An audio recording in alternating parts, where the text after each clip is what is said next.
வணக்கம். வையாபுரி பிள்ளை திருநெல்வேலி மாவட்ட எழுத்தாளர். வையாபுரி பிள்ளை 12 அக்டோபர் 1891, 17 பிப்ரவரி 1956.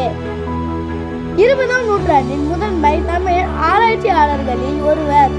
தமிழ் நூற்பதிவு துறையில் சிறந்த பதிப்பாளராசிரியராக விளங்கியவர். தமிழில் சிறந்த புலமை உள்ளவர். ஆய்வு கட்டுரையாளர், திறனாய்வாளர், காலமொழி ஆராய்ச்சியாளர், மொழி பெயர்ப்பாளர், சொற்பொழிவாளர், கதை கவிதைகள் புனைவும் திறம் படைத்தவர் என பல்முகம் பரிமாணங்களை கொண்டவர்.